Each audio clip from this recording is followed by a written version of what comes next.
Suaramu ku dengar memanggil padaku agar hatiku yang cemas dibasuh darah-Mu. Sekarang ku datang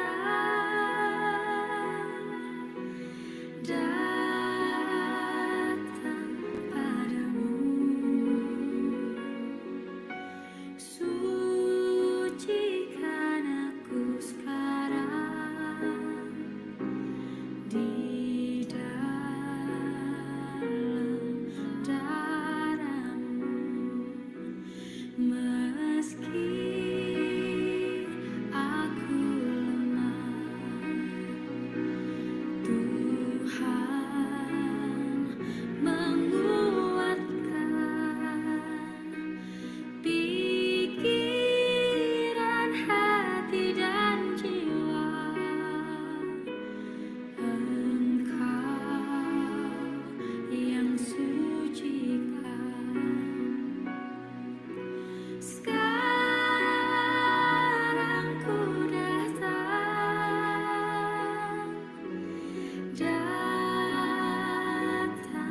padamu, sucikan aku sekarang di dalam darah-Mu. Darah Juru Selamat membawa tebusan. Puji Dia yang beri selamat, Yesus kebenaran. Sekarang ku datang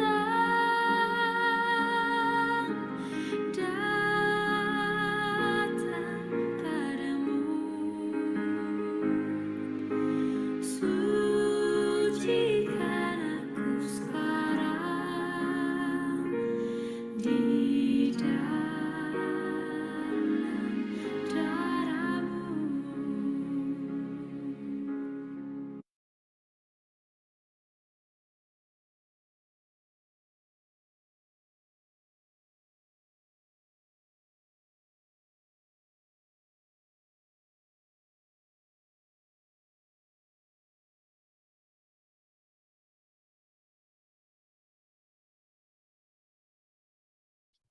Silakan Ibu Hapsari.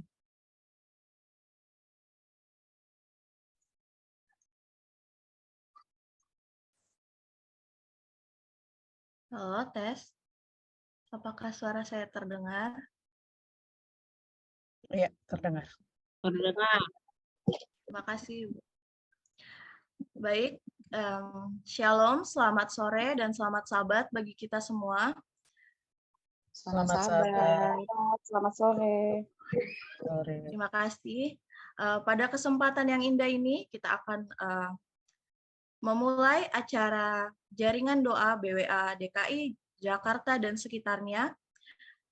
Namun sebelumnya saya mau mengucapkan terima kasih kepada ibu-ibu BWA di gereja, di seluruh gereja DKI Jakarta, dan terutama saya mengucapkan terima kasih kepada Ibu Ketua kita, Ibu Ketua BWA kita, yaitu Ibu Pendeta Risroni Sihombing, yang sudah memberikan kesempatan kepada kami BWA Wilayah 15 untuk membawakan acara pada sore hari ini. Baik, kita akan memulainya, namun sebelumnya mari kita undang Roh Kudus agar hadir di acara kita melalui doa dalam hati kita masing-masing.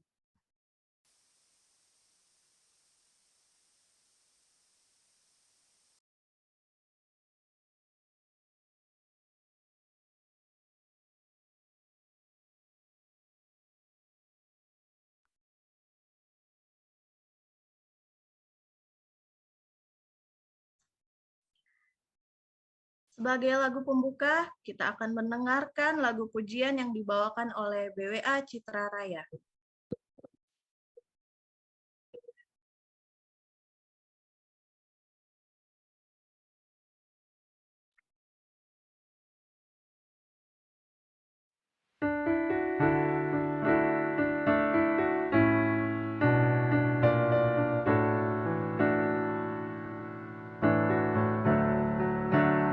Bukan ceritakan kepada Yesus beban yang berat yang kupikul. Kala ku penat, Yesus menolong, Dia selalu menjagaku. Bukan ceritakan kepada Yesus beratnya beban yang kupikul. Bukan ceritakan kepada Yesus, hanyalah Yesus menolongku. Bukan ceritakan kepada Yesus luka lara dalam hidupku. Dialah sahabat yang setiawan, dengan doa duka terhapus. Bukan ceritakan kepada Yesus beratnya beban yang kupikul. Bukan ceritakan kepada Yesus, hanyalah Yesus menolongku. Dunia ini jahat menggoda agar ku jatuh dalam dosa.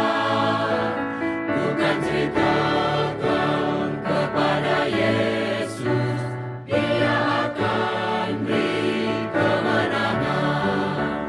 Bukan ceritakan kepada Yesus beratnya beban yang kupikul. Bukan ceritakan kepada Yesus, hanyalah Yesus penolongku.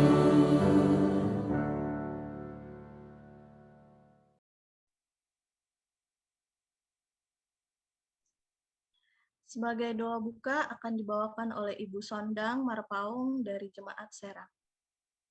Baik, terima kasih. Mari kita tunduk kepala dan berdoa. Ya Tuhan Allah Bapa kami yang bersemayam di dalam kerajaan surga, pada sore hari Sabat yang indah ini Tuhan, kembali kami datang menaikkan syukur dan terima kasih kami kepadamu, oleh karena Engkau sungguh luar biasa di dalam kehidupan kami. Engkau sungguh amat baik dalam hidup kami ya Tuhan. Engkau sudah pelihara, menuntun kehidupan kami, khususnya sepanjang 1 minggu di dalam semua aktivitas kami, sehingga pada hari Sabat yang indah ini, Engkau masih mengumpulkan kami untuk datang beribadah kepadamu. Bapa yang di surga, sebelum kami memulai peribadatan kami, terlebih dahulu kami mau menyerahkan seluruh kehidupan kami hanya ke dalam tangan-Mu. Biarlah kiranya Engkau mengurapi masing-masing kami dengan Roh Kudus-Mu, menguasai hati jiwa pikiran kami, sehingga semua firman Tuhan yang akan kami pelajari pada hari Sabat yang indah ini boleh menuntun, membawa kehidupan kami semakin hari semakin dekat kepada Tuhan. Memberkati seluruh yang mengambil bahagian pada Sabat yang indah ini. Biarlah Engkau berikan Roh-Mu 2 kali ganda untuk menguasai hati pikiran mereka, sehingga semua firman Tuhan boleh disampaikan dengan baik di dalam kehidupan kami. Bapa yang di surga, berkati juga seluruh perangkat yang kami gunakan, biarlah berfungsi dengan baik, sehingga nama Tuhan yang akan dimuliakan. dan membawa berkat sukacita bagi kami. Terpujilah Engkau Tuhan, dari sekarang sampai selama-lamanya, dan mengampuni segala dosa salah kami, karena kami berdoa hanya di dalam nama Tuhan Yesus, yang menjadi juru selamat dan penebus kami. Amin. Terima kasih Ibu Sondang Marpaung. Baik, sahabat BWA yang saya kasihi, saat ini kita akan mendengarkan kesaksian yang akan dibawakan oleh Ibu Lucia Trisnawati dari Jemaat Mount Hermon.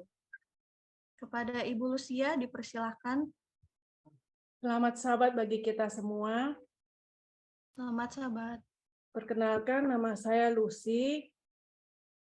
Saya kalau diminta bersaksi, saya senang sekali membawakan kesaksian ini. Mungkin kalau ada yang sudah pernah dengar, jangan bosan-bosan karena menjadi reminder buat saya juga untuk kehidupan ini. Saya menikah tahun 2002, terus nggak berapa lama saya hamil, dan pada usia kandungan ke-12 minggu saya mengalami keguguran. Selamat sahabat. Terus dikuret ya, itu 2002. Terus tahun 2004 saya kembali hamil lagi, dan sama usia kandungan 12 minggu juga keguguran. Kata dokter janinnya nggak berkembang dan nggak ada detak jantung lagi. Terus kata dokter kandungannya coba ke lab untuk cek darahnya. Terus hasil cek labnya memang ada kekentalan darah, yaitu AC positif. Nah, kata dokter waktu itu tahun 2004, nggak apa-apa kalau mau hamil lagi, dan bisa suntik setiap bulan sampai lahir, dijamin katanya nggak akan keguguran lagi. Karena buat mengencarkan darahnya itu, waktu itu aja 2004 itu harga buat suntik itu per suntikan itu 1 jutaan ya. Nggak tahu kalau sekarang berapa. Dan saya bilang saya nggak mau, biar aja. Jadi kita pulang aja. Terus saya waktu itu mendengar ada kedatangan Bapak Frederick Waworun itu di Sekolah Makarios. Jadi saya ke sana mencoba untuk konsultasi untuk menyembuhkan kekentalan darah ini. Terus saya ke sana ketemu sama beliau, dikasih resep buat menyembuhkannya itu dengan pedoman detox 21 hari. Nah, waktu itu saya langsung jalanin. Itu memang tidak mudah ya buat saya, karena saya selama ini paling suka tuh makan daging ayam. Jadi waktu saya berkuliah pun di tempat kuliah itu saya setiap pagi, siang, malam itu selalu makannya hanya daging ayam. Saya hanya suka sama daging ayam. Jadi itu di pedoman detox itu kan sama sekali nggak boleh makan daging sama sekali. Jadi selama saya ikut itu 21 hari, setiap pagi sebelum mulai itu mesti bertelut dulu, minta kekuatan biar bisa menjalani 1 hari demi 1 hari. Dan karena itu baru pertama kali detox ya, jadi saya masih terbayang-bayang itu ayam rica-rica. Jadi pengen cepat selesai supaya bisa makan kembali gitu, makan semula. Nah, akhirnya lewat 21 hari dan saya kembali makan lagi seperti kebiasaan dulu, jadi makan ayam, daging ayam lagi. Nah, dan saya takut untuk hamil kembali karena saya masih takut untuk mengalami keguguran setelah 2 kali itu. Nah, akhirnya waktu berlalu, yaitu dari 2004 terus ke 2010. Nah, 2010 saya bergereja di Cideng, di Cengkuang. Di situ ada setiap hari Sabat itu kan jam 4 ada seminar kesehatan, jadi mengundang banyak tamu dari luar. Jadi saya waktu itu pegang tamu juga, ada teman saya namanya Ibu Susan, dia 3 tahun menikah belum pernah hamil. Jadi saya ngajak dia detox dan saya juga harus ikutan detox karena nggak mungkin saya pegang dia tapi saya sendiri nggak ikutan detox karena saya harus memantau, Susan ini jam begini kamu udah minum ini belum, udah makan ini belum, jadi saya ikutan juga. Saya ingat banget itu 2010 yang detox sama-sama saya itu ada Ibu Lina Iskandar, mungkin kalau ada yang kenal, Ibu Lina Iskandar ini juga detox sama-sama dengan saya. Jadi kita bertiga, saya, Susan, dan Lina. Dan puji Tuhan, setelah kami detox itu langsung hamil. Kami bertiga ini hamil. Jadi Lina ini hamil anak kedua setelah anak pertamanya ini berusia 9 tahun. Jadi anak pertamanya Lina udah 9 tahun, dia baru hamil lagi. Nah, Susan juga hamil dan saya hamil. Kami bertiga hamil bareng. Dan puji Tuhan, selama kehamilan itu kami benar-benar masih menerapkan pola makan yang sehat, sama sekali tidak makan daging. Saya waktu itu benar-benar vegan bersama Lina dan Susan. Dan puji Tuhan tidak pernah minum namanya susu sapi, itu nggak pernah. Jadi waktu hamil pun dokter kandungan saya selalu bilang, jangan minum susu kayak Prenagen kayak gitu ya, susu ibu hamil itu nggak ada efeknya, katanya itu hanya efek ke ibu, nggak efek ke bayi, jadi nggak usah minum kayak gitu-gitu. Jadi saya benar-benar tidak minum, saya hanya minum susu kedelai. Jadi mama bikinin susu kedelai, saya minum setiap hari mulai kandungan 4 bulan sampai lahir. Nah, puji Tuhan, anak lahir dengan selamat, tidak kurang suatu apapun, dan sejak dia lahir pun, anak pertama saya sekarang sudah mau 12 tahun. Namanya Faith, yang pertama. Nah, Faith ini juga dari bayi nggak pernah minum susu sapi. Waktu ASI belum keluar pun, saya kasih dia itu Isomil, jadi susu soya waktu itu, cuma berapa hari. Nah, waktu Faith-nya berumur 18 bulan, saya bermaksud menurunkan berat badan kembali, karena kan otomatis berat badan naik waktu hamil. Saya kembali detox, dan setelah detox selesai, itu juga langsung hamil anak kedua. Anak kedua yang diberi nama Sky, anak kedua saya namanya Sky, ini udah mau 9 tahun nanti tahun depan. Nah, dia ini juga dari bayi, dari kandungan juga nggak pernah makan daging sama sekali. Dan puji Tuhan sampai sekarang mereka berdua sehat-sehat, tidak kurang suatu apapun, dan sampai sekarang mereka tidak pernah menyentuh namanya daging ayam. Karena saya udah kapok ya, saya tobat sekali, benar-benar merasakan gimana jahatnya daging ayam itu buat saya, buat tubuh saya tuh nggak bagus banget. Jadi saya nggak mau anak-anak saya mengalami hal yang sama, apalagi anak cewek ya. Jadi saya bilang nggak usah makan. Memang dari kecil mereka nggak pernah makan. Waktu temannya tawarin pun dia nggak mau. Jadi kan di sekolah suka ada acara ulang tahun kasih McDonald pun mereka nggak pernah makan, dibawa pulang aja. Nah, terus sampai tertanamnya mereka nggak boleh makan daging itu sampai ke acara sekolah sahabat anak-anak pun ditanya waktu itu sama Faith masih kecil, ditanya ya, ayam itu termasuk binatang halal apa haram? Mereka jawabnya haram karena memang nggak pernah dia makan ya. Jadi mereka dengan pengertian mereka, oh karena di rumah nggak boleh, jadi benar-benar nggak boleh dimakan. Dan sampai sekarang pun mereka nggak pernah nyentuh itu, dan saya hanya kasih makan daging ikan, itu pun nggak sering ya, karena hanya kayak Sky dia nggak mau makan sama sekali, kecuali salmon. Salmon pun dia milih-milih dan juga tidak sering untuk makan itu. Jadi kami sehari-hari di rumah hanya tahu tempe, sama sayur-sayur, sama buah-buahan. Nah, saya suka membagikan kisah saya ini karena saya benar-benar merasakan bagaimana Tuhan itu merubah kehidupan saya yang suka sekali makan daging ayam, sampai saya benar-benar tidak suka lagi, dan untuk menciumnya aja saya merasa baunya nggak enak banget gitu, karena benar-benar udah terbiasa, udah lama banget nggak makan itu. dan saya bagikan ke teman-teman saya di sosial media. Banyak teman-teman saya yang Muslim, mereka juga mencoba dan berhasil.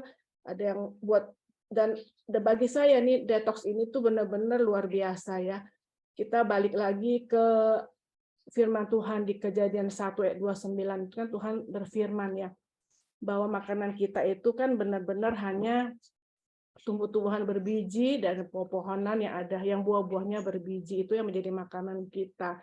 Jadi bukan ayam-ayam ataupun daging-daging yang lain, tuh memang bukan makanan kita, memang kita harus balik ke Bible gitu loh. Nah, itu yang saya bagikan kepada semua orang yang saya ketemui, dan mereka banyak sembuh gitu. Kayak misalkan kalau saya nih makanannya udah nggak keruan, udah makan goreng-gorengan melulu, makan roti putih melulu ya, itu tubuh itu akan kasih sinyal ke kita, sakit kepala terus, nggak enak gitu kepalanya, itu tanda-tanda kita udah mulai harus detox kembali. Jadi saya menjalani detox ini bukan hanya 1-2, sudah tidak terhitung, saya sudah hampir 50 kali sejak waktu 2004 sampai sekarang. Karena saya bisa ngulangnya 2 periode. Jadi 2 kali 21 hari itu maksimal kita boleh ulang. Jadi waktu kita merasakan detox itu, kita bisa merasakan bagaimana tempe itu manis, tahu itu manis, tanpa dibumbuin apa-apa. Dan kalau kita makan ada garam sedikit itu rasanya asin sekali. Kalau ada gula sedikit itu rasanya tuh manis banget, karena benar-benar lidah kita dibalikin ke semula. Kita bisa lebih menghargai nilai rasa-rasa yang benar-benar asli alami itu. Jadi itu yang saya ingin bagikan ke semua saudara-saudara di sini, kiranya menjadi berkat bagi yang mendengarkan. Kalau ada yang mau membagikan ke teman-teman yang sedang sakit atau yang butuh, boleh dibagikan. Terima kasih, saya bawa dalam nama Tuhan Yesus. Amin. Amin. Amin, puji Tuhan. Terima kasih Ibu Lucia Trisnawati atas kesaksian yang sangat menguatkan. Semoga Ibu Lucia selalu diberkati dan selalu dipenuhkan oleh berkat Tuhan. Pada kesempatan yang indah ini kita akan mendengarkan lagu spesial yang akan dibawakan oleh sahabat BWA Cengkareng.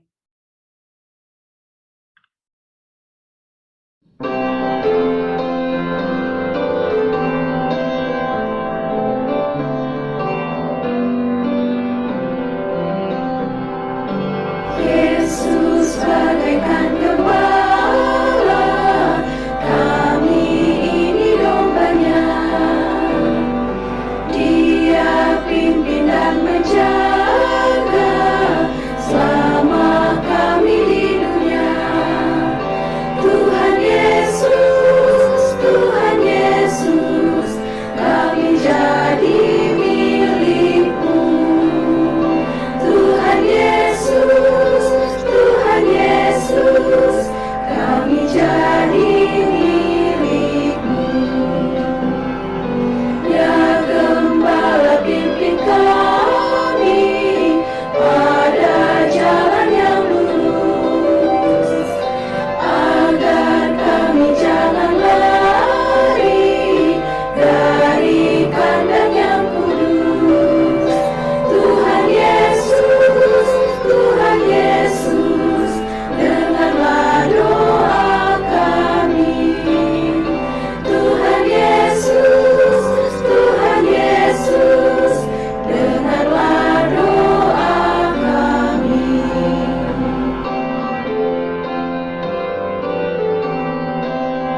Puji Tuhan, terima kasih atas lagu spesial yang telah dibawakan.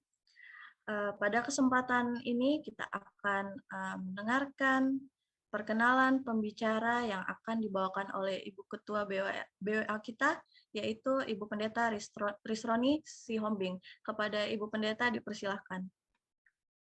Baik, terima kasih Ibu Hapsari. Selamat sabat bagi kita semua sahabat BWA yang sudah bergabung pada saat ini. Puji Tuhan kita dapat melaksanakan jaringan doa ya. Dan di sepanjang tahun ini 2022 kembali kita dapat berkumpul bersama walaupun hanya melalui Zoom ya. Dan itu salah satu cara yang Tuhan izinkan untuk kita boleh bersekutu bersama-sama sahabat wanita dimanapun berada yang ada di Conference DKI ini. Sebelum saya memberikan perkenalan pembicara pada hari ini, saya ingin menyampaikan rasa terima kasih saya juga kepada seluruh BWA yang ada di wilayah 15 ya. Ya, saya ingin kita semua memberikan tanda kasih untuk seluruh wilayah 15 dengan reaction love itu. Untuk seluruh BWA wilayah 15, terima kasih ya. Bagi sahabat BWA yang di luar wilayah 15, mereka ini terdiri dari banyak jemaat wilayah 15. Ada Tangerang Palemsemi, ada Panongan, Mon Moria, Cengkareng, Tangerang Kota, ada cabang Cisoka, ada cabang Cikasungka, Cilegon, Serang, Taman Baladika Asri, Taman Adiasa, Gelam Jaya, Mon Hermon, Rajek, ada Rangkas Bitung, kemudian cabang Cipangambar, Baduy, ada Tangerang Harmoni, ada cabang Tiga Raksa, Jatimulya, Kasih Karunia. Luar biasa. Ini adalah BWA-BWA yang sangat aktif ya, walaupun mereka jauh dari pusat ya, dari Jakarta Pusat, tapi mereka tetap melakukan pelayanan ya. Terima kasih buat sahabat-sahabat BWA di wilayah 15. Di sini ada beberapa jemaat yang bergabung dalam satu akun ya. Terlihat ada Mon Moria ya di akunnya Ibu Heflin, ada di akunnya Ibu Mary Sinaga juga, ada di akunnya Ibu Nurensi dan yang lainnya. Puji Tuhan, semangat terus dalam pelayanan, terutama dalam penginjilan ya. Untuk itulah kita dipanggil untuk mewartakan pekabaran kepada orang-orang di sekitar kita. Baik, pada saat ini kita akan dilayani oleh Ibu Linda Meilinko. Ini luar biasa nih wilayah 15, bisa menghadirkan seorang pembicara dari tingkat GC ya.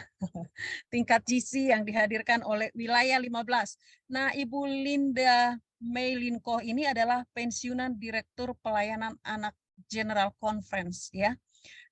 Dia lahir dan besar di Singapura dan selama 19 tahun terakhir dia menjabat sebagai Direktur Pelayanan Anak-anak General Conference dan baru saja pensiun pada waktu sesi GC bulan Juni yang lalu di St. Louis ya. Jadi sebelum bergabung dengan General Conference, Ibu Linda ini telah melayani selama 9 tahun sebagai Direktur Pelayanan Anak, Rumah Tangga, dan BWA di Divisi Asia Pasifik Selatan, ya di Filipina, divisi kita. Dan dia juga telah menjadi guru selama 23 tahun dan senang bekerja dengan bergelut dengan yang namanya anak-anak di dunia anak-anak ya.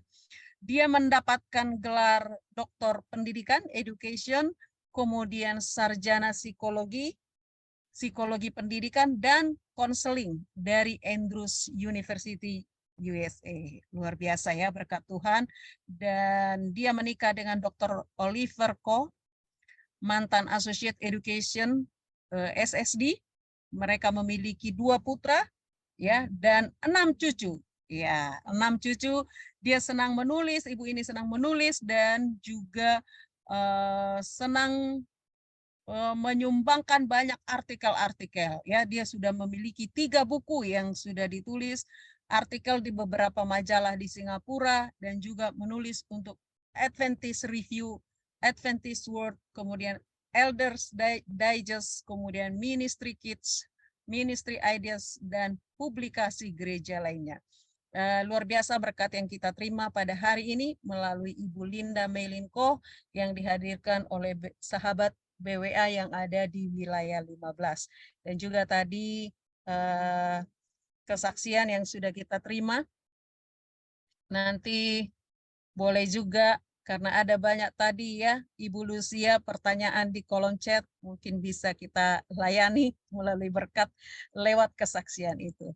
Baik, terima kasih. Saya kembalikan kepada host MC kita, Ibu Hapsari. Terima kasih Bu Ketua yang sudah memperkenalkan pembicara kita pada saat ini. Baik, kita akan mendengarkan. Sebelum kita mendengarkan renungan, kita akan menyanyikan lagu tema BWA kita yang akan diputarkan oleh host.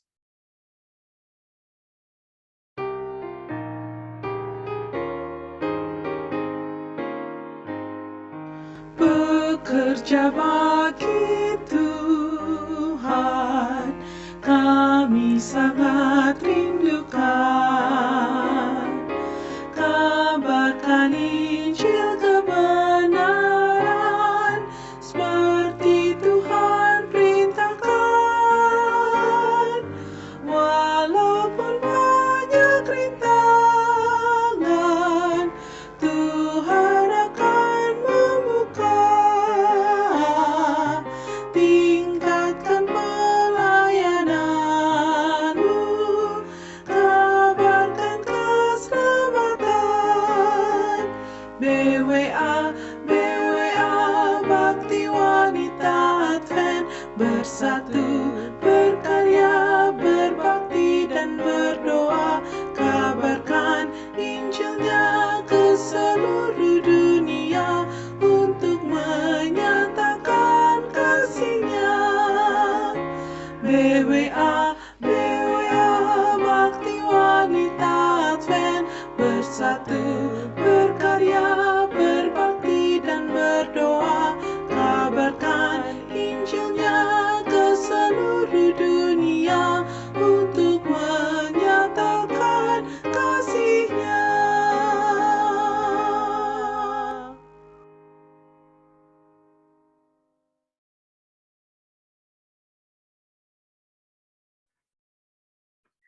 Baik, sahabat BWA yang terkasih, saat ini mari kita persiapkan hati dan pikiran kita untuk mendengarkan renungan yang akan dibawakan oleh Dr. Linda Ko.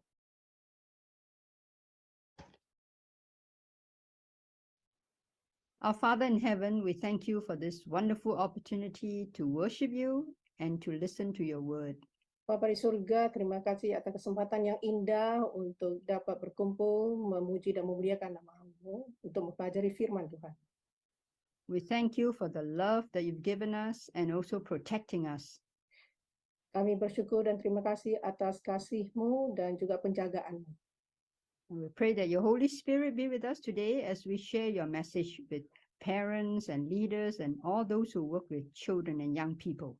Kiranya Roh Kudus menyertai kami pada saat kami belajar akan firman Tuhan ini, dan kepada orang tua, kepada guru, dan kepada para leaders. In Jesus' name we pray. Di dalam nama Tuhan kami, Yesus Kristus, kami berdoa. Amen. Amin. Good afternoon to all of you from Indonesia and Jakarta. Selamat siang kepada semuanya yang ada di Indonesia, di Jakarta. It's so wonderful to be able to share a message with you. Sangat senang dapat berbagi firman Tuhan kepada saudara sekalian. So this, without further ado, this afternoon, I want to look at an important subject related to all of us who are parents and even leaders in the church. Tanpa berlama-lama lagi, saya akan membagikan sebuah firman Tuhan yang sangat-sangat bermanfaat bagi kita semuanya, para wanita dan juga para pemimpin. We are in the midst of teen mental health crisis. Kita sedang berada di tengah krisis kesehatan mental. And parents really need to take action on that. Krisis kesehatan mental para remaja dan orang tua perlu untuk mengambil tindakan. We recently, two of our friends, their teenagers committed suicide themselves. Dan saya mempunyai teman belakangan ini dan para remajanya bunuh diri. And we were really shocked. Dan kami sangat kaget. And the parents were even devastated and shocked. Dan bahkan orang tuanya itu sangat-sangat sedih dan stres dan sangat kaget. It took them many, many months to get over this. Dan itu berlangsung beberapa bulan lamanya untuk mereka dapat mengatasi masalah tersebut. Over the last couple of years with the pandemic, it has really greatly affected our young people. Selama beberapa tahun di masa pandemi itu sangat mempengaruhi anak-anak muda kita. And I'm sure you all know, thousands of people died and people were shut in, businesses were locked down, and parents out of work and children out of school. Dan kita tahu juga, di masa pandemi ini banyak yang ratusan ribuan orang itu juga telah mengurung. Ini menyebabkan kita itu mengurung diri, memutus kontak sosial, membuat orang tua kehilangan pekerjaan, dan anak-anak keluar dari sekolah. And we're beginning to see that as a result of this, a large amount of anxiety and depression in our children, especially the teenagers. Dan akibat daripada ini, konsekuensinya kita dapat melihat bahwa besar sekali pengaruhnya terhadap anak-anak muda kita pada saat ini. So good mental health is really essential for our teens and our children to thrive in this world. Jadi kesehatan mental itu sangat baik dan penting bagi anak-anak remaja kita untuk berkembang di dunia ini. Unfortunately, many parents are not aware of its importance and have really not done much to help their teens. Tapi sayangnya banyak orang tua kita tidak menyadari pentingnya hal ini dan tidak berbuat banyak untuk itu. Many times we think about intelligent quotient, how intelligent our children are. Dan seringkali kita selalu berpikir, bagaimana hebatnya atau pinternya anak kita. IQ. But today we talk more about, not IQ, but EQ, your emotional health. Tetapi sekarang ini kita bukan lagi hanya memikirkan tentang IQ, tetapi juga memikirkan tentang keadaan emosi daripada si anak. So what does the Bible tell us? What are some counsels from the Bible regarding building sound mental health? Jadi apa yang dikatakan Alkitab? Apa nasihat-nasihat dari Alkitab tentang membangun kesehatan mental yang baik? Remember, we look at James chapter 1, verse 19. Ingat kita di dalam Yakobus 1 ayat 19. Know this, my beloved brothers, let everyone be quick to hear, slow to speak, and slow to anger. Hai saudara-saudara yang kukasihi, ingatlah hal ini. Setiap orang hendaklah cepat untuk mendengar, tetapi lambat untuk berkata-kata dan juga lambat untuk marah. And another text, Ephesians chapter 6, verse 4. Dan juga di dalam Efesus 6 ayat 4. Fathers, do not provoke your children to anger, but bring them up in the discipline and instruction of the Lord. Dan kamu bapak-bapak janganlah bangkitkan amarah di dalam hati anak-anakmu, tetapi didiklah mereka di dalam ajaran dan nasihat Tuhan. And we see another more counsels, right? Colossians 3:21. Dan kita lihat lagi lebih banyak nasihat dari Alkitab, yaitu terdapat di dalam Kolose 3 ayat 21. Fathers, do not provoke your children, lest they become discouraged. Dikatakan di situ, hai bapak-bapak, janganlah sakiti hati anakmu supaya jangan tawar hatinya. And Paul again tells us in Ephesians 4:29. Dan juga di dalam Efesus 4 ayat 29 dikatakan, let no corrupting talk come out of your mouth, but only such as is good for building up as fits the occasion, that it may give grace to those who hear it. Janganlah ada perkataan kotor keluar dari mulutmu, tetapi pakailah perkataan yang baik untuk membangun di mana perlu supaya mereka yang mendengarkannya beroleh kasih karunia. You know, mental health is just as important as the physical health. Kita tahu bahwa kesehatan mental sama pentingnya dengan kesehatan fisik. Because what happens to the mind also affects the body. Karena apa yang ada dalam pikiran itu juga mempengaruhi tubuh. Notice what Ellen G. White tells us in Mind, Character, and Personality. Lihat apa yang dikatakan oleh Mrs. White di dalam buku Pikiran, Karakter, dan Kepribadian. Yeah, she reminds us on page 59, the relationship that exists between the mind and the body is very intimate.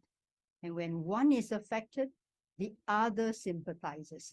The condition of the mind affects the health to a far greater degree than many realize. Many of the diseases from which men suffer are the result of mental depression. Di dalam buku tadi, Pikiran, Karakter, dan Kepribadian, halaman 59, volume 1, dikatakan bahwa hubungan yang terjalin antara pikiran dan tubuh sangat erat. Ketika salah satu terpengaruh, yang lain bersimpati. Kondisi pikiran mempengaruhi kesehatan jauh lebih besar daripada yang disadari banyak orang. Banyak penyakit yang diderita manusia adalah akibat daripada depresi mental. Let's take a look at some of the statistics in the latest United States showing the depression. Mari kita lihat data statistik depresi yang ada di Amerika Serikat. In the 2016 National Survey of Children's Health showed that 3.2% of children ages 3 to 17 had a depression diagnosis. And the frequency of depression diagnosis tend to increase as children enter their teen years. Data dari Survei Kesehatan Anak Nasional 2016 menunjukkan bahwa 3,2% anak usia 3 hingga 17 tahun didiagnosa depresi. Frekuensi diagnosa depresi cenderung meningkat saat anak memasuki usia remaja. And notice 3.2 million teenagers 12 to 17 had one major depressive episode in 2017. Sekitar 3,2 juta remaja berusia 12 hingga 17 tahun mengalami satu episode depresi berat pada tahun 2017. And in 2021, where during the pandemic, tahun 2021 pada masa pandemi, Mental Health America, the organization, reported that several major depression has increased in youth to 9.7%. This is increase from 9.2 in 2020. Menurut Mental Health America, di Amerika tahun 2021 itu dikatakan bahwa depresi berat yang parah telah meningkat di anak muda menjadi 9,7%. Dan ini meningkat dari 9,2% pada tahun 2020. So how can parents foster good mental health in their teens? Jadi bagaimana caranya orang tua membantu di dalam membangun kesehatan mental kepada anak mudanya? So can we learn from the Bible? Apakah kita bisa belajar dari Alkitab? What was God's method of building and fostering our faith and our values in our children? Apa metode Tuhan dalam membangun dan memupuk iman kita? Maybe this method can be used to foster also the very strong views of children with teens and the depression. Nah, mungkin pandangan ini atau metode ini juga dapat dipakai untuk membantu perkembangan atau menumbuhkan kesehatan mental bagi para remaja. So let's take a look at what God tells us, right? Mari kita lihat apa yang Tuhan katakan. Remember the very famous text, Deuteronomy chapter 6, verses 4 to 9. Apakah masih ingat di dalam Alkitab Ulangan 6 ayat 4 sampai 9? God said, talk about them when you sit at home, when you walk along the road, when you lie down, and when you get up. Tie them as a symbol on your hands and bind them on your foreheads. Write them on the door frames of your houses and on your gates. Dikatakan di situ haruslah engkau mengajarkannya berulang-ulang kepada anak-anakmu dan membicarakannya apabila engkau duduk di rumahmu, apabila engkau sedang dalam perjalanan, apabila engkau berbaring, dan apabila engkau bangun. Notice it say talk when you walk, even when you drive today. Dan dikatakan bicaralah, ya bicara bahkan pada saat engkau sedang mengendarai mobil. Well, why did God prescribe this D6? We call it this D6 model, which is Deuteronomy chapter 6.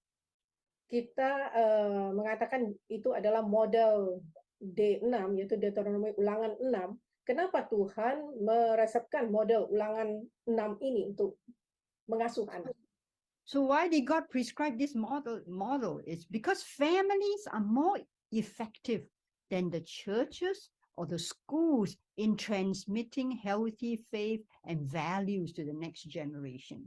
Mengapa Tuhan meresepkan model ulangan 6 ini? Karena keluarga lebih efektif daripada gereja dalam mentransmisikan iman dan nilai yang sehat kepada generasi berikutnya. Parents are designated by God to foster faith and teaching their children and their teens. Orang tua ditunjuk oleh Allah untuk mendorong dan meningkatkan iman mereka, mendorong pertumbuhan anak-anak remaja. Because they have everyday opportunities, right, for interacting with their children.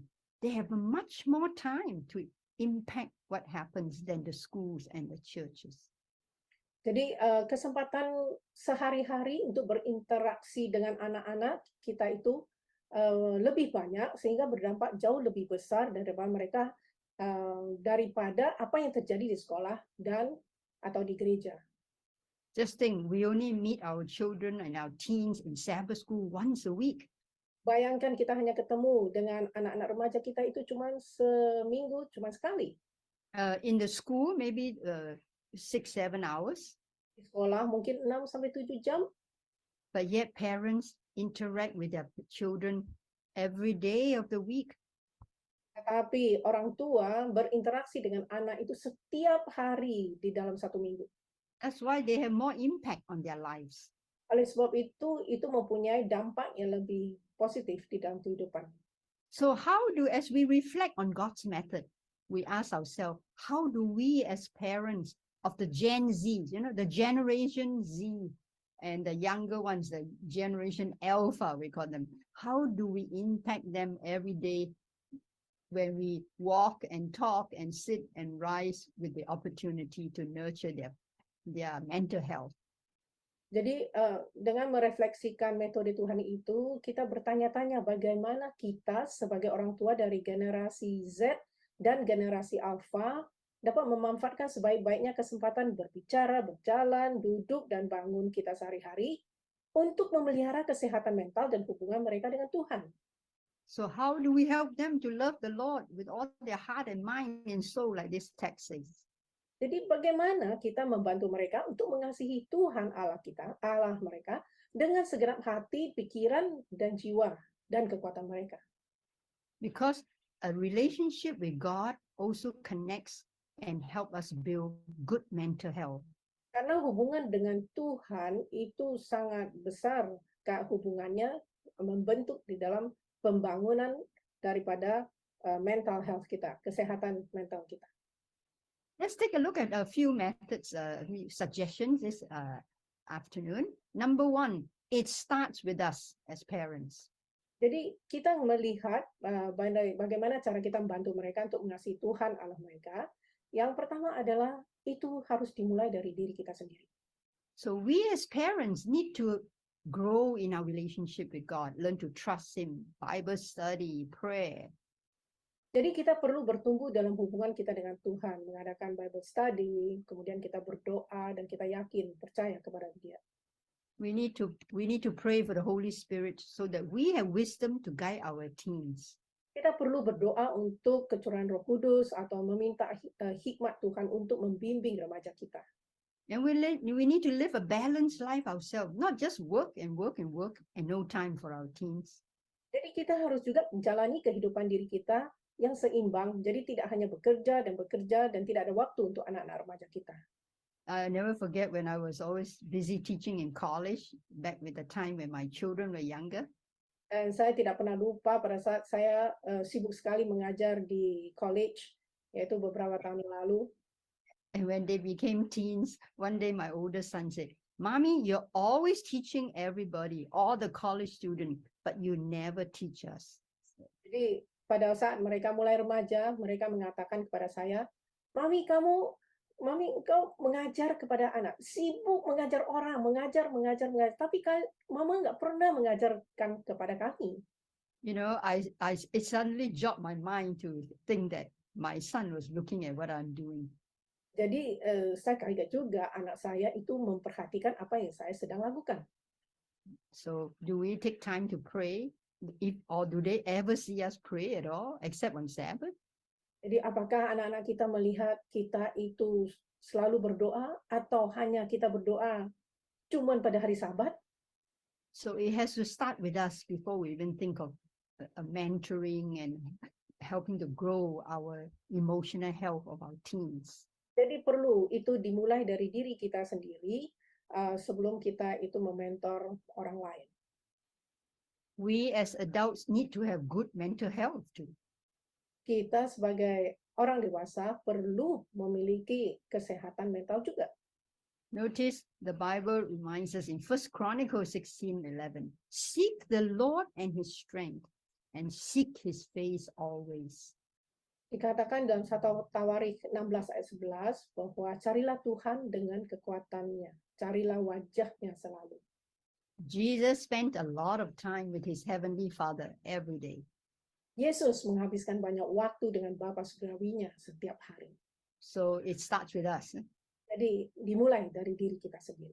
All right, the second suggestion we will take another point that we can use a balanced parenting style. Dan poin yang kedua yang bisa kita pakai adalah menggunakan gaya pengasuhan yang seimbang. We want a style of parenting that provides love, care, and warmth. Kita harus berikan cinta, perhatian, dan kehangatan untuk remaja. Of course, we as parents always love our children, love our teenagers. You know, we provide them with lots of material things. Tentu kita sangat sayang kepada anak-anak remaja kita dan kita selalu menyediakan hal-hal materi, ya, hal-hal berupa materi di dalam kehidupan mereka. But don't forget, we also need to provide rules and boundaries with supervision that teens really need. Tetapi jangan lupa bahwa kita juga harus berikan aturan dan batasan dengan pengawasan yang dibutuhkan remaja. They actually crave, they really want parents to tell them what they cannot do, because in front of their friends, they would like to say, oh, my mother say I cannot do this, I cannot go here. So that they have a kind of a boundary that they know they have to set. Jadi mereka itu sebenarnya mendambakan orang tuanya mengatakan bahwa jangan lakukan ini, jangan lakukan itu. Jadi suatu nasihat. Sehingga mereka itu bangga apabila berbicara dengan temannya, mama saya mengatakan demikian. And if you provide rules, you need to explain so that they understand.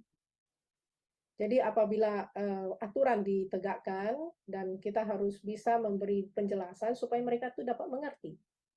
I remember our youngest son, he was harder to raise. He always, if I tell him certain time, he has to come back. He said, just give me one good reason why I cannot do this.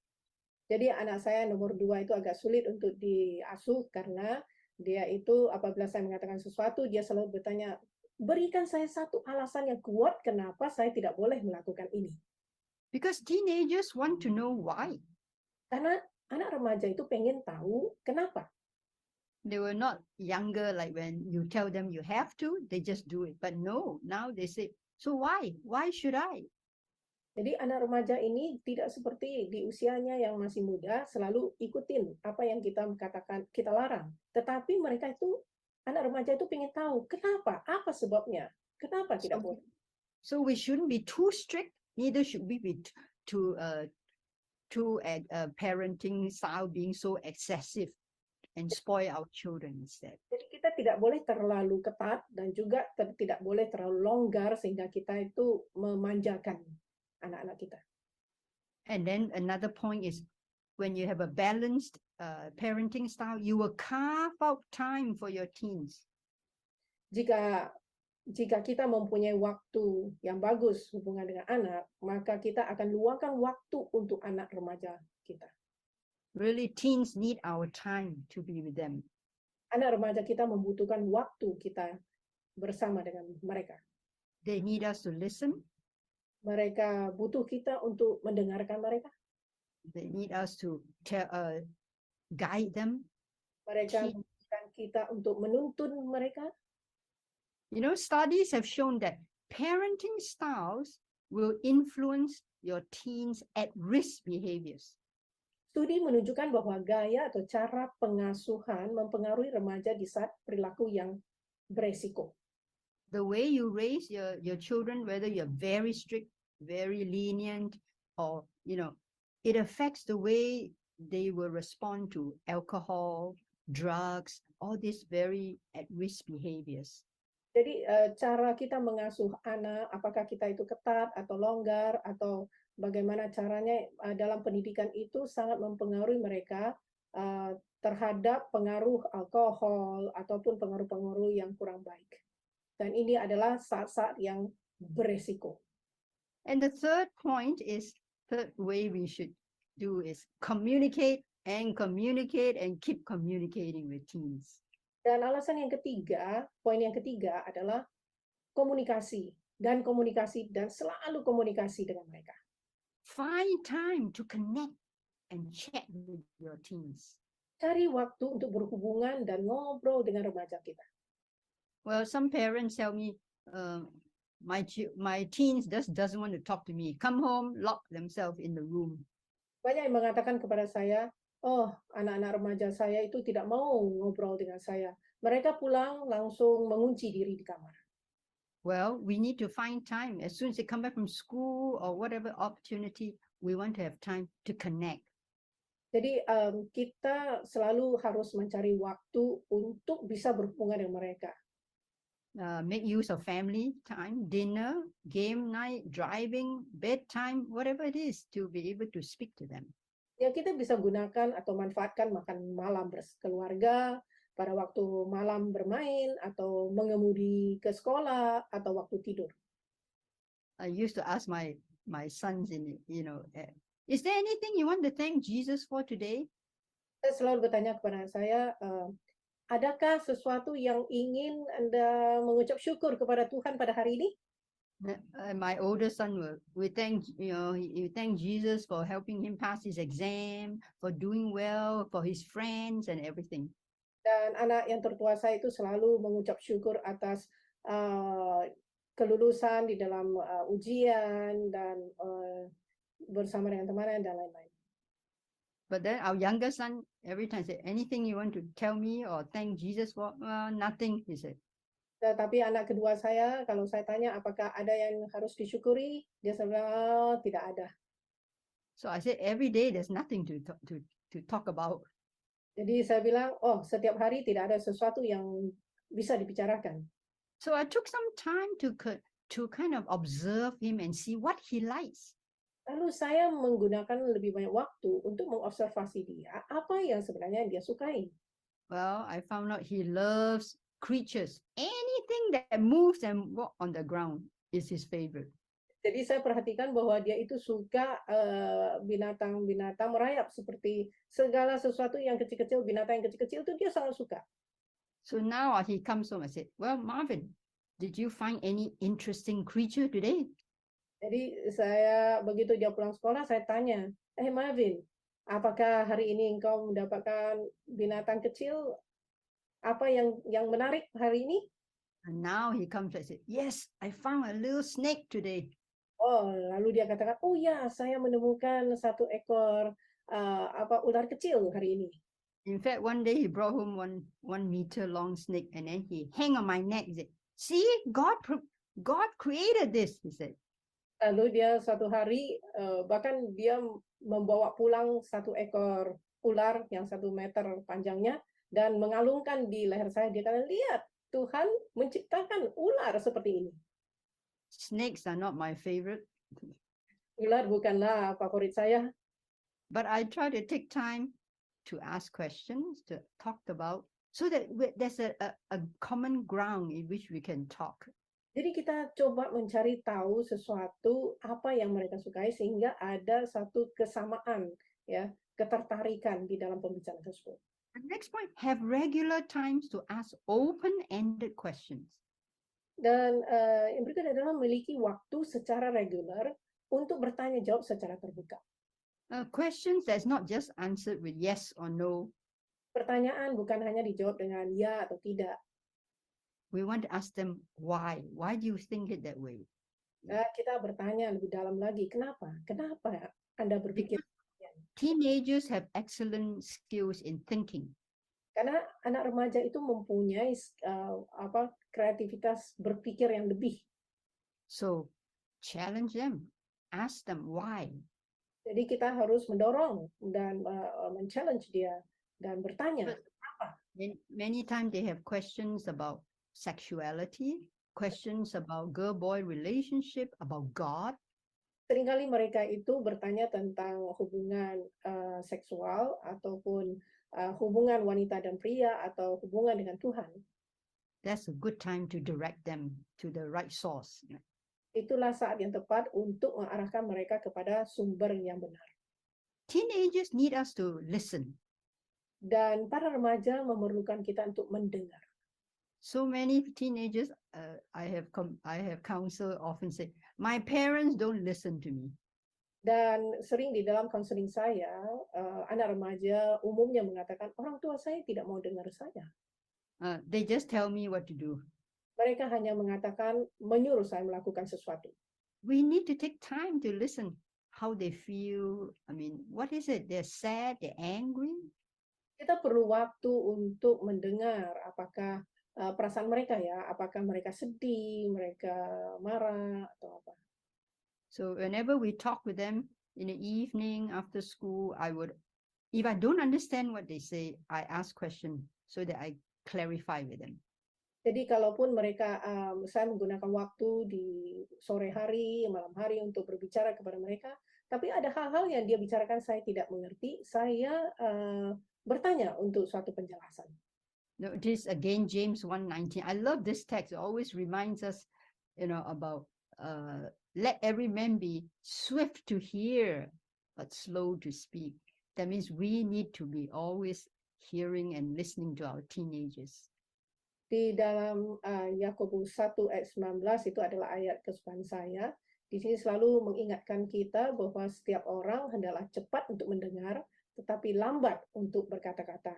Dan juga lambat untuk marah, sebab amarah tidak membawa kebenaran di hadapan Allah. Since we are talking about communication, keep chatting. That means keep talking. Have a fun time talking to your teenagers. Karena kita bicara mengenai komunikasi, makanya kita perlu terus ngobrol dengan remaja kita.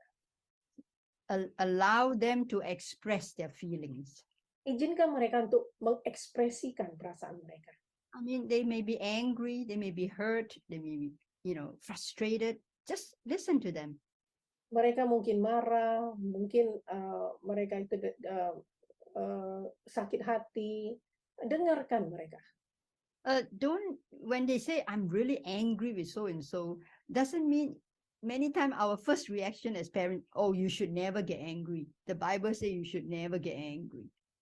Ya, apabila anak kita itu mengatakan kepada kita, wah saya marah kepada seorang, dan seringkali kita mengatakan, oh kamu nggak boleh marah, karena Alkitab mengatakan nggak boleh marah. But listen to the feelings first. Tapi dengarkan dari isi hati mereka dulu. And don't downplay them. Don't say, when they tell you, they say, wow, that's silly. You shouldn't feel like that. Jadi jangan kita juga meremehkan perasaan mereka. Misalnya kita katakan, itu mah bodoh cara berpikir demikian. Jadi jangan kita meremehkan perasaan mereka. So share your own feelings and how you cope with certain problem. Help them to see because you are just as human as they are. Jadi bagikan juga bagaimana isi hati Anda atau perasaan Anda dan bagaimana Anda mengatasi dengan mereka. Karena mereka juga memerlukan hal tersebut. Because that helps them to see how parents deal with their frustration, deal with their anger and sadness or joy, whatever it is. Jadi itu dengan demikian anak itu juga belajar bagaimana melihat bagaimana cara orang tuanya mengatasi masalah-masalah pada saat mereka itu terluka, pada saat mereka sedih, pada saat mereka itu gembira, ya. Jadi itu cara-caranya untuk bisa mereka pelajari. I will strongly encourage not just mothers chatting or talking with teens, fathers need to talk with teens. Jadi saya mengusulkan bukan hanya ibu yang selalu berbicara kepada para remaja, tetapi bapak-bapak juga perlu untuk berbicara kepada para remaja. Because the father figure plays a very important role during the teen years. Karena figur dari seorang ayah itu sangat besar pengaruhnya terhadap perkembangan dari anak remaja. So both parents need to talk Jadi kedua orang tua itu harus berbicara so that your children get to hear your side as the man and also the women's side. Jadi anak-anak bisa melihat perbedaannya pandangan dari bapak seorang ayah, seorang laki-laki, dan ibu sebagai seorang perempuan. Discuss how God can help them with their problems. Diskusikan bagaimana Tuhan juga bisa menolong mereka dengan permasalahan mereka. If at one time I'm angry, well, oftentimes we tell our children, Christians should never get angry. Jadi seringkali kalau saya melihat lagi marah, saya selalu mengatakan sebagai orang Kristen tidak boleh marah. Well, God gave us feelings, right? Well, Tuhan memberi kita perasaan, bukan? We express the feelings. Kita meluapkan perasaan kita. Sometimes it's right to, sometimes we do get angry. Kadang-kala kita marah, kita perlu marah. But as a Christian, how we deal with anger that makes a difference. Tetapi sebagai orang Kristen, bagaimana kita mengatasi kemarahan itu? Itulah pertanyaannya. So discuss how God can help them if they have frustrated, they're depressed. Let's talk about it. Jadi bicarakan dengan anak-anak bagaimana cara Tuhan mengatasinya apabila mereka dalam depresi, dalam kesedihan. And pray with them and for them. Berdoa dengan mereka dan untuk mereka. See, many times we don't talk to teenagers. We think they are okay. Seringkali kita tidak berbicara kepada anak-anak remaja karena kita pikir mereka itu oke-oke saja. And we didn't even realize that they're depressed, they're upset. Kita bahkan tidak menyadari kalau mereka itu sedang depresi, sedang down begitu. Not every child will be very outgoing to come and tell you their feelings. Karena tidak semua anak itu sama, yang mempunyai perasaan yang bisa mengungkapkan perasaannya kepada orang tuanya. So as parents, make yourself available. Just talk about anything, not necessarily just school. Can be about the child himself. Jadi sebagai orang tua, luangkan waktu untuk bisa mencari kesempatan untuk bicara bukan hanya mengenai sekolah, tetapi tentang diri anak remaja itu sendiri. Now, to build healthy emotional health in teens, the fourth point we suggest is encourage healthy media habits. Jadi alasan yang keempat atau poin yang keempat yang perlu diperhatikan adalah untuk mendorong kebiasaan media yang sehat. Electronic devices, iPhone, iPad, Android, they connect our teens to their friends. Perangkat-perangkat elektronik seperti iPhone, iPad itu menghubungkan remaja kita dengan teman mereka. But they also contribute to problems with mental health. Tetapi juga hal itu berkontribusi terhadap masalah kesehatan mental. See, today teenagers use Instagram, Twitter. Sekarang ini remaja menggunakan Instagram, Twitter. See, some of the things that really make them depressed is what people say about them on the social media. Jadi apa hal yang membuat mereka depresi adalah selalu apa yang orang katakan tentang mereka. When they put their pictures up there, will someone say, "Oh, you're really ugly. You look like a monkey," or whatever it is? Apakah pada saat mereka posting di media sosial mereka, lalu ada yang komentar, "Oh, ini jelek sekali, seperti monyet," dan sebagainya. And today, the teenagers' self-image is based on how many people like them. You know, how many likes? 10,000 likes, 5,000 likes. Dan sekarang anak-anak muda mempunyai jati diri itu adalah tergantung daripada berapa likes daripada orang-orang tentang postingan mereka. Jadi diri mereka itu ditentukan oleh orang lain. That's why you see the social media always have the hand up, right? Oh, you like this, that's great. Jadi di sosial di Instagram selalu ada jempol, tanda jempol naik, wow, like, suka. And then many young girls especially get depressed because there's something they practice called fear of losing out. That means they are fearful of being not invited to this party, not invited to this friend when they saw on the social media that so and so are going. Jadi anak-anak remaja wanita pada umumnya itu mereka itu mempunyai suatu perasaan tidak di-invite, tidak diundang oleh sebab di sosial media itu mereka melihat bahwa oh mereka rupanya tidak diundang di acara party ini, acara ini, acara itu. Jadi mereka merasa ada suatu ganjalan di situ. So many times they get depressed, you know, when they found that they're not invited out and they didn't realize there was a party. Jadi mereka itu sering merasa depresi karena melihat bahwa mereka itu ternyata tidak diundang di dalam acara-acara tersebut. That's why we want to help our teenagers realize their character, their self is the more important rather than what people like you do or don't do on the internet or in the social media. Kita harus mengajarkan kepada anak-anak kita untuk lebih perhatikan jati diri kita yang sesungguhnya, bukan tergantung daripada apa kata orang di dalam media-media sosial. Now, it's very important that parents also talk to your teens about how they should use media. Sangat penting juga bagi orang tua untuk berbicara dengan anak remaja tentang bagaimana mereka menggunakan media. Do you have limits for them? How many hours a day? Apakah Anda mempunyai suatu batasan bagi mereka? Berapa menit, berapa jam sehari? Many parents tell me, as soon as my child comes home from school, he locks himself in the room and he's all the time on his gadget. Jadi seringkali orang tua mengatakan kepada saya, begitu anak saya pulang dari sekolah, mereka kunci diri di dalam kamar, lalu mereka langsung menggunakan gadget. They don't talk to anyone. Mereka tidak berbicara kepada siapapun. And just stay in the room and only come out for meals. Dan mereka selalu di kamar dan hanya keluar untuk makan. You don't even know what they're doing in there. Dan bahkan orang tua tidak tahu apa yang mereka lakukan di dalam kamar. Well, it's very urgent that parents need to have limits, boundaries. How long do you use it? What you use? Your room door must be open. We want to know so that there's an opportunity for guidance in this area.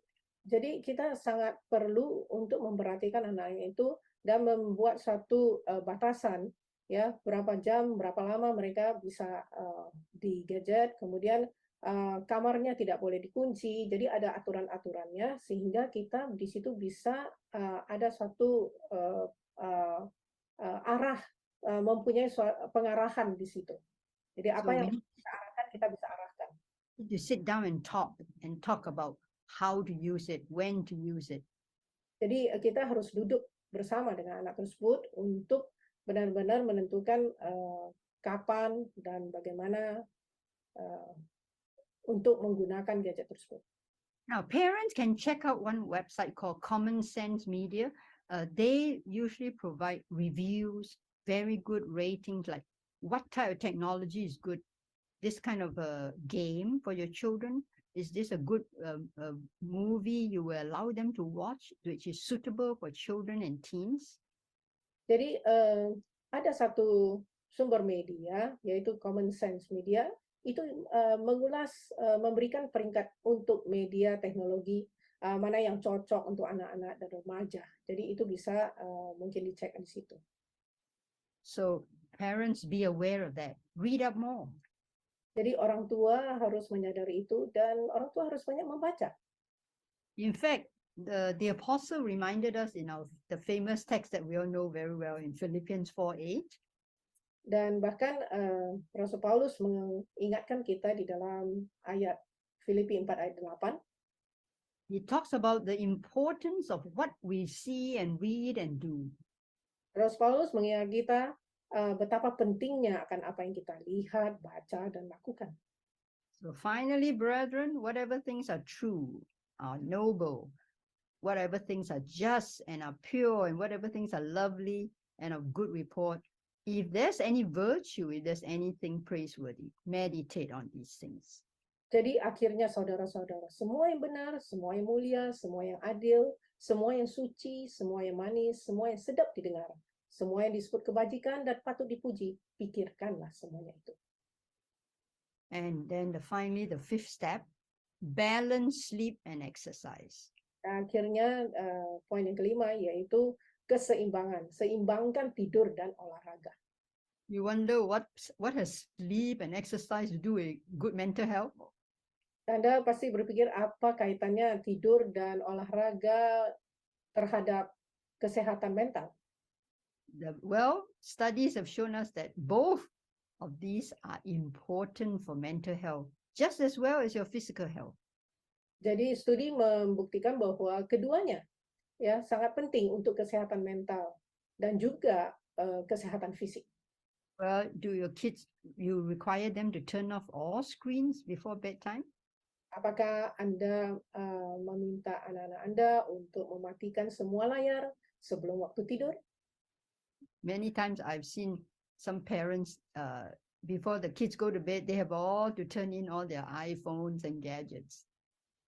Saya sering lihat bahwa ada orang tua yang sebelum anak-anak tidur dimatikan semua gadget, iPhone segala macam. So it is a good practice, really. Jadi itu adalah bagus sebenarnya, praktek yang bagus. So that they have enough sleep, right? Jadi supaya mereka itu mempunyai tidur yang cukup. They won't be kind of watching, the screen to see what message has come in, or write on Twitter at that time of the hour. Jadi pada saat mereka di tempat tidur, mereka itu tidak mengintip, melihat apa yang masuk, berita apa yang masuk, apa yang sedang di dalam Twitter dan lain-lain. Have a regular sleep schedule for your teens and your children as well. Miliki jadwal tidur yang teratur untuk anak-anak remaja. Sometimes we think we must send our children early to bed. Seringkali kita pikir anak-anak kita harus tidur cepat. But the teenagers, or maybe they can sleep much later. Bagi anak-anak remaja mungkin mereka tidur ya bisa lebih telat. But children and teens need 8 to 10 hours of sleep a day. Jadi anak-anak dan remaja itu sesungguhnya membutuhkan waktu 8 sampai 10 jam untuk tidur per hari. And if they go to bed late and they have to get up to go to school early, they don't have enough sleep. Jadi kalau mereka itu tidur telat, kemudian mereka bangun pagi-pagi, mereka nggak cukup tidur. So parents need to set that schedule and should stay by that schedule. Jadi orang tua itu harus menentukan jadwal tidur dan benar-benar harus fix dengan jadwal tersebut. Sometimes I'm surprised some of my neighbors, their kids, the little ones are still up at 11 o'clock at night. Jadi saya kadang-kadang kaget, tetangga saya anaknya kecil tetapi jam 11 masih bangun. Belum They're tidur. still not in bed. Mereka belum tidur. And they are sitting with their parents watching TV or doing things like that. Dan mereka duduk bersama dengan orang tuanya sambil nonton TV seperti itu. So we need to really enforce that. Now, sometimes we say, what about weekends? There's no school. Jadi kadang-kadang kita pikir bagaimana kalau misalnya akhir pekan dan besoknya nggak sekolah. It's okay to stay up a little later on the weekends, but don't let the bedtime vary by more than an hour. Jadi meskipun demikian tidak apa-apa mengizinkan mereka untuk tidur agak telat sedikit, tetapi jangan biarkan waktu tidur bervariasi lebih dari 1 jam atau lebih. They can stay up a little late, even on vacation many times, but don't get way beyond. Jadi mereka boleh untuk tidur agak telat ya pada waktu liburan, tetapi jangan melewati batas. And exercise is another part of the very important aspect for keeping good health. Dan olahraga menjadi satu kriteria juga untuk tetap memiliki fisik yang sehat. Not only physical, but also mental. Bukan hanya secara fisik, tetapi juga secara mental. Because you can do anything, children riding bikes, teenagers go basketball, a brisk walk, whatever is a very powerful tool for lessening anxiety. Jadi seperti bersepeda yang sederhana, olahraga aerobik, atau bahkan jalan cepat bisa menjadi alat yang ampuh untuk mengurangi kecemasan. Well, get your teens outdoor at least once a day for some activity. Jadi ajak keluar anak remaja kita sekali sehari untuk kegiatan-kegiatan di luar. It's just not good enough to come back from school and just stay in the room working and playing on the gadgets. Jadi tidak baik untuk pulang dari sekolah, kemudian kurung di kamar, kemudian bermain dengan gadget. You have to set the rules in your house. Jadi Anda harus menentukan atau membuat suatu peraturan di dalam rumah. As parents should not say, I don't know what to do, because they won't listen to me. Jadi orang tua tidak boleh mengatakan, saya nggak tahu apa yang harus saya lakukan, karena mereka tidak mau dengar saya. Notice what Ellen G. White says in the book Education 209.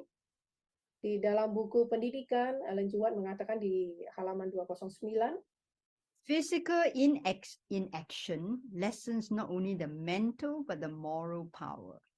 The brain nerves that connect with the whole system are the medium through which heaven communicates with man and affects the inmost life. Kelembanan fisik tidak hanya mengurangi kekuatan mental, tetapi juga kekuatan moral.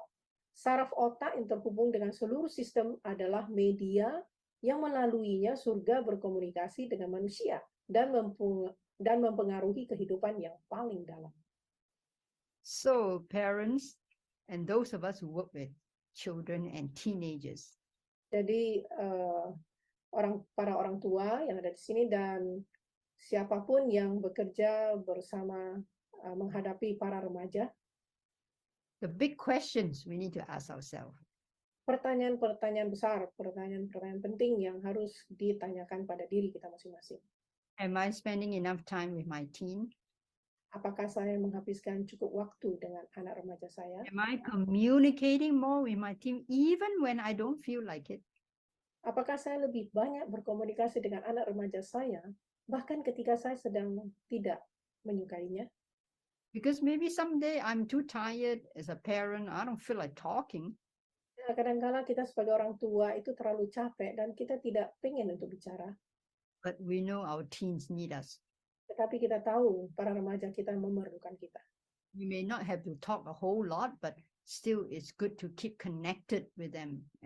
Jadi kita tidak perlu berbicara panjang lebar, tetapi sangat baik untuk selalu mempunyai hubungan dengan mereka.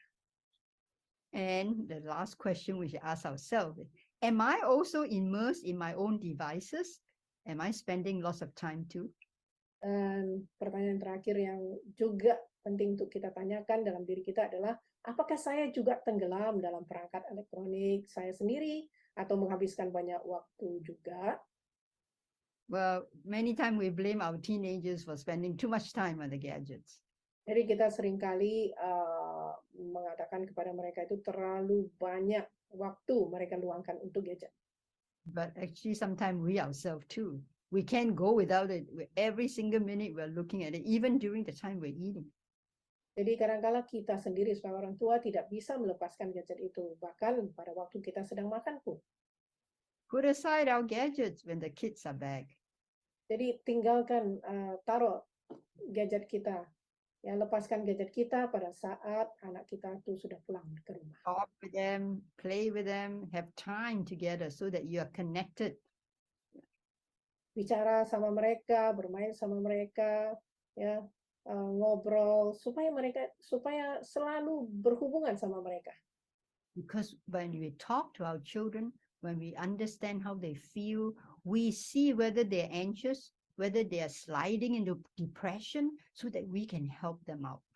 Jadi apabila kita berkomunikasi terus sama anak-anak kita, berhubungan dengan anak kita bisa melihat dan cepat terdeteksi apakah mereka itu sedang dalam depresi dan kita segera dapat menolong mereka.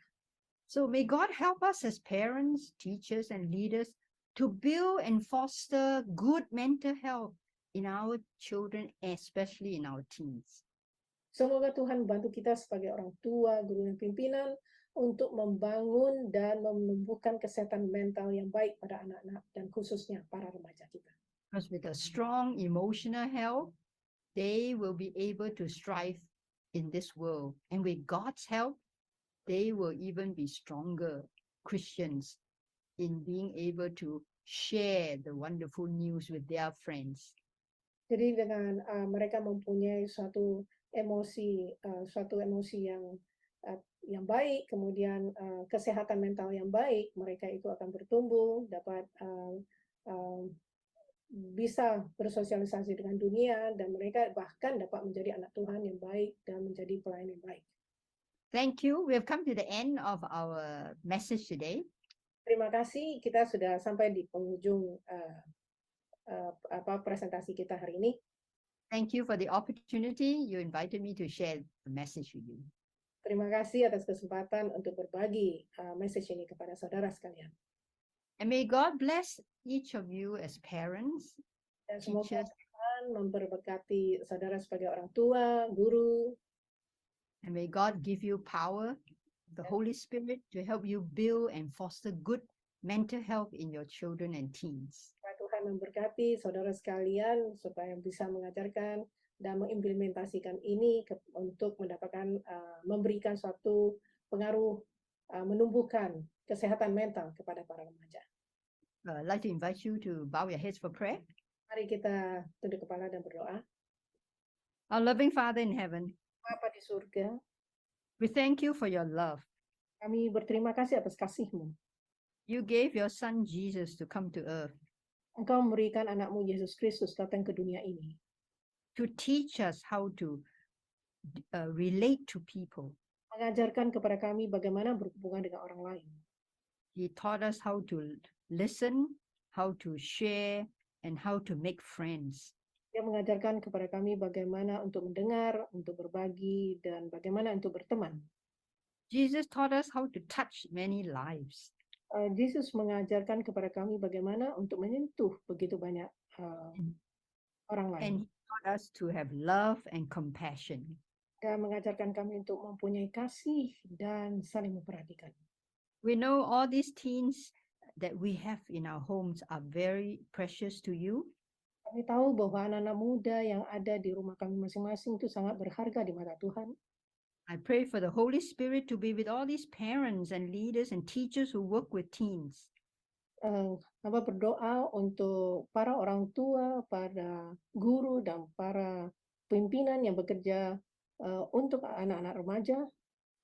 May you give them wisdom Semoga Engkau memberi hikmat surgawi and the power to help build good mental health in the teens. kuasa untuk bisa membantu menumbuhkan kesehatan mental yang baik kepada para remaja. And with a strong mental health, our teens can share the love of Jesus with their friends. Dan dengan kesehatan mental yang baik, anak-anak muda kami ini dapat berbagi akan Tuhan kepada orang lain. In Jesus' name we pray. Di dalam nama Tuhan kami Yesus Kristus kami berdoa. Amen. Amin. Amin.